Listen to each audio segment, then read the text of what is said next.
former Prime Minister Boris Johnson has warned we cannot afford to falter now or in any way lose our ambition for this country, as Rishi Sunak appears prepared to ditch controversial net zero commitments. He is expected to be speaking in, less than 2 hours' time. He says he remains committed to the 2050 net zero target, but it is causing a rift in his own party. That's probably a bit of an understatement. The Home Secretary, Suella Braverman, has argued that the government is not going to save the planet by bankrupting Britons. But other Tories have expressed outrage at a potential betrayal of green policies and commitments. Well, joining us now for our big debate is Sam Richards, CEO of Britain Remade, and a former Number 10 advisor, and Andrew Montford, Deputy Director of Net Zero Watch. So this is a topic, gentlemen, that's not only dividing the nation, it's certainly divided the Conservative Party. What's your take on this? Let's start with you, Sam. You were advising in Number 10 at the time when Boris Johnson, of course, made such a huge commitment to these net zero targets by 2050. Presumably, Rishi's announcement today fills you with a sense of dismay. So as part of our campaign, Britain Remade, we've been speaking to businesses right across the country, and all of them want one thing. They want certainty in delivering the products that we're going to need to get to net zero.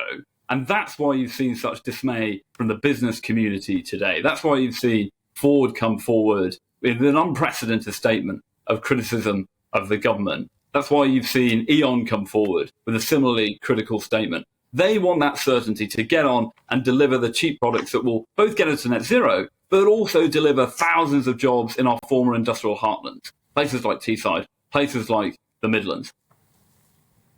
OK, moving on to you now, Andrew, Deputy Director of Net Zero Watch. Presumably you're more on the side of the people like the New Conservatives who've just come out and said that Rishi is on the side of working people.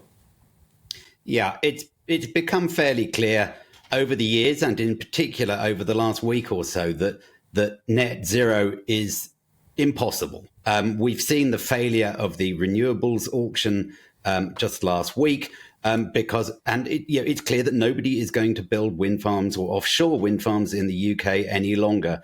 The public is becoming increasingly aware that it is going to cost them a great deal of money. I was very interested in Mr. Sunak's statement yesterday, where he said that governments have been consistently dishonest on the costs of net zero. You can fool all of the people some of the time, but not all of the time. And people are now realizing that heat pumps are going to cost them a great deal of money and are probably not going to work very well. They can already see that electric vehicles are going to cost them a great deal of money as well. And they are worried.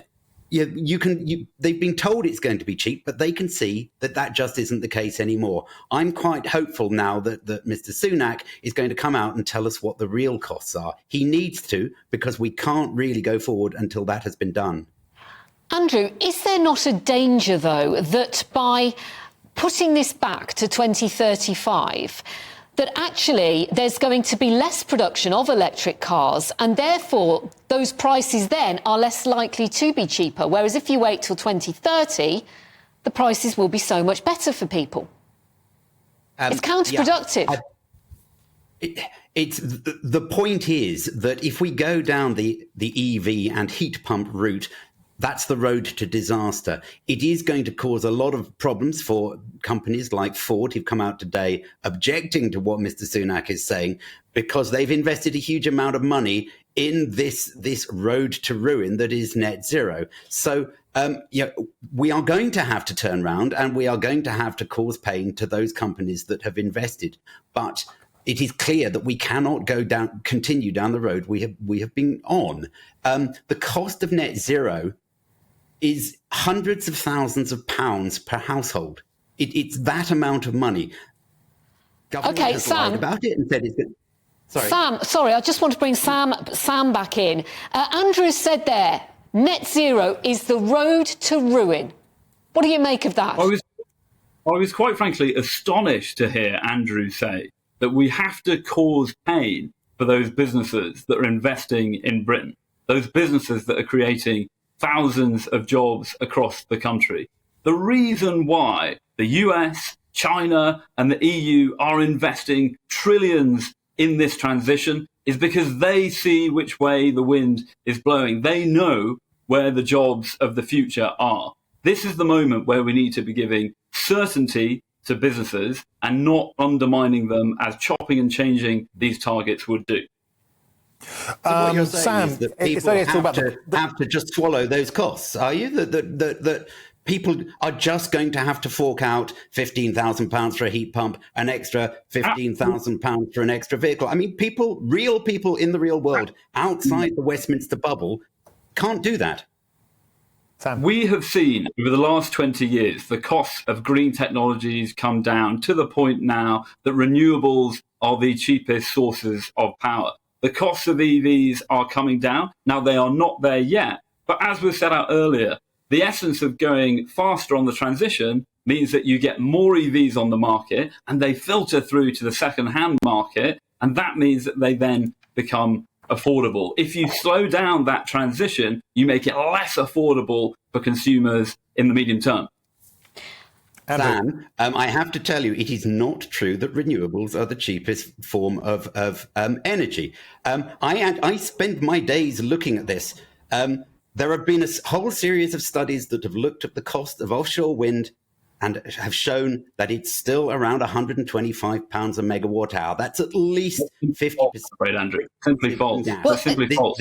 No, it is absolutely fact. That's in the peer-reviewed literature. Okay, not just me saying that. You've clearly read different facts. Andrew, let me just put to you because there's charities that are coming out and speaking about this now and reacting. Save the Children, for example, is saying that the government rolling back climate commitments is a betrayal of children's futures. Do you have children? Do you empathise with that statement in any sense? No, people swallow the hysteria that comes out of the green NGOs, and they believe this stuff. If you read the reports of the Intergovernmental Panel on Climate Change, it doesn't talk about crises or disasters or anything like that. It's a myth. It's essentially a religious belief. The official view, as I say, of the IPCC is that climate change is a problem, but it is not an existential problem. We need to stop the hysteria and start being rational once again. Sam, one of the questions now is, this is about the morality versus the money, isn't it? The concept of net zero, which we can all agree with, versus the cost, particularly the cost to individual household. Now, when you were advising Boris's climate change committee came up with their own set of costings. The cost of net zero by 2050, they estimated to be running to £1.4 trillion. And when that's broken down, that equates to £4,700 per household every year until 2050. Would you not agree that the huge cost of net zero now is the wake-up call, which is giving Rishi the opportunity to say we need to press pause on this because individual consumers simply can't afford it? So firstly, I just want to pick up on one thing that Andrew said. He is yet again misrepresenting the facts. The testimony of the thousands of scientists to the IPCC is absolutely clear about the impacts of climate change. And they are extremely concerned, hence why they're advising all governments to take action and get to net zero by mid-century. But this idea that there is this trade-off between morality and money, as you put it, is simply false. The way for us to get more prosperous is to invest in the new clean tech that can bring our energy bills down. The OBR have been clear that there are greater costs to inaction on net zero for our economy through the increased flood risks and other risks to our supply chains than there are from us acting on net zero. And the way that we should act is a clear and consistent way that gives businesses the opportunity to invest. And that is what is being undermined today.